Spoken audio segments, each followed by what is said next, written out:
let's talk about now the purposes for eliciting these responses. So we gave you a bunch of formats. That's wonderful. There are different ways to do it. Why are we doing this? There are two reasons that we do eliciting responses. One, as we've already said, is to maintain processing. Sometimes I describe this as keeping students' heads in the game. So as you're going, making sure that they're with you. Thinking about that line of Ms. M's lesson, if we should be able to maintain processing, student engagement would have sort of stayed at the same level throughout the lesson. Whereas in fact, it didn't, because students weren't sort of able to maintain the processing because she didn't elicit responses in a way that was effective for the students. Another reason to elicit response is to check accuracy of processing. And not all methods of eliciting response are particularly good at checking the accuracy of the processing. For example, and I'll say more about this later, you might not always be able to do something like a core response to get accuracy because it's a very quick way of doing it. And you'll see more about that in just a second. Before we talk about that one, let me talk about this one.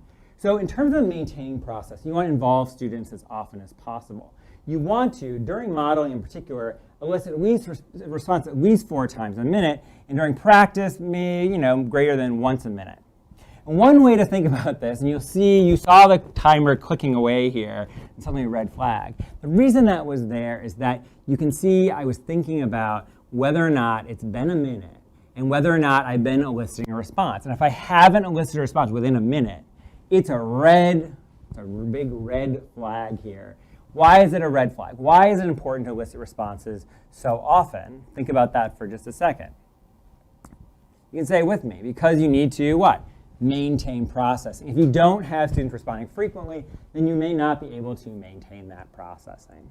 That's a really critical idea. And that, again, results in keeping students' heads in the game. It may not tell us whether or not they're totally understanding, but give us a picture of whether or not they're essentially with us and sort of able to engage in the content as we teach it. So let's take a look at maintaining processing during a model and to see how often you can elicit responses during the model. So I want you to watch this video and answer these questions about what types of methods you see the teacher use of the ones that we described. Think about how often you see the teacher elicit those responses. Think about whether the rate meets that criterion we set for 4 times a minute in terms of eliciting responses frequently. And we'll come to that together and evaluate the model. I'll step off the screen so you can watch the video without being distracted by me sitting here and smiling or working the video. And so you can think about how often this happens.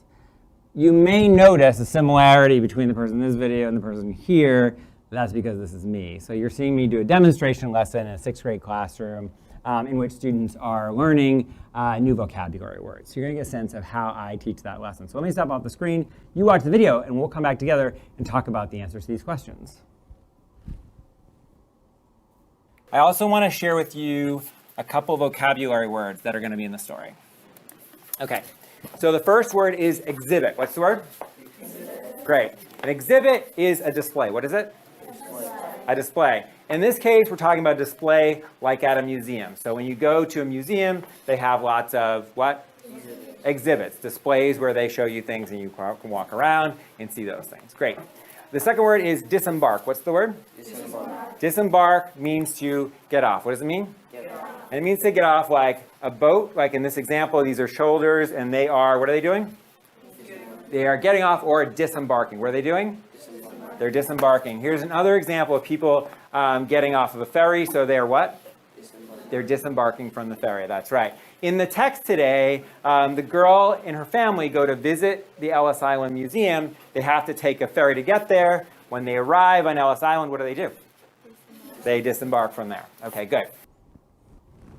Okay, so you got to really get a nice picture here of how often responses are elicited. You probably now have a sense already the answers to the questions. So let's talk about them.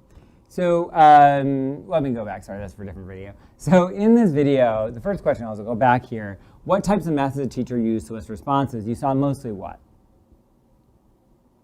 It was core response. You saw the teacher do lots of core responses throughout the video, asking the questions, getting the students all to respond. How many times are response elicited? Well, you can see there's a I'm going too far. There's a whole bunch of times. I can't remember. I think it's 8 times during the minute. So it definitely meets our criterion of at least 4 times in a minute during the model, getting students to participate. And core response is great to use during a model because it's a very quick way getting students to respond without taking too much time from your model. Because remember, we've already said in Module 5, a model is where you're doing the work. And so you don't want to distract attention from your model, but you want to do what? What's the purpose of those 4 types, responding 4 times a minute? It's to what? That's right, it's to maintain processing. If you didn't say that with me, you should say that now. Everybody, maintain processing. That's the goal of this. Okay, so get a little more casual for this one. It's elementary school, so this is what you do. And so here, let's talk about maintain processing during a different part of the lesson, guided practice. Think about already how many times did we mention you want to elicit responses, at least during guided practice. What was that number that we targeted before? It was greater than or equal to 1. If you don't remember, the alligator sign, I think, was going this way with a line underneath. So greater than or equal to once per minute. And so again, let's look at the types of methods that the teacher uses. How many times is this? And does this meet the criterion in terms of being at least once per minute? So go ahead and watch this video. Again, I'll step off the screen and see if we can answer these questions. We'll come back together and we'll answer them. This time we do it together. You're going to catch the word and move your tokens, and then you can check with me. Here we go. The word is munch. I like to munch on potato chips. Catch it? Munch.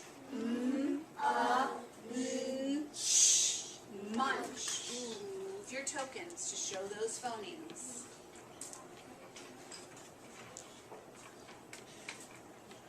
Double check with me.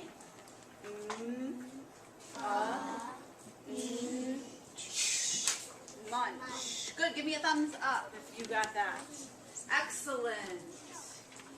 Okay, so first of all, let's look at what types of methods she used. You can see a variety of methods here. What would you say is kind of the primary method that she used? I'd say she relied on a lot of gestural responses and sort of like the thumbs up, thumbs down, the catch it sort of thing, having students move their tokens. So she had a lot of different responses that involved using a card and moving things around, showing her how they're doing, using their hands.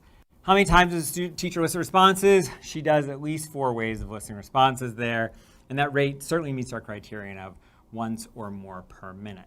So obviously you can see here 2 different examples of how teachers have maintained processing throughout the lesson. You can see, particularly in this case where you can see the students, they're certainly engaged. Every single one of them seems to be following along in the lesson.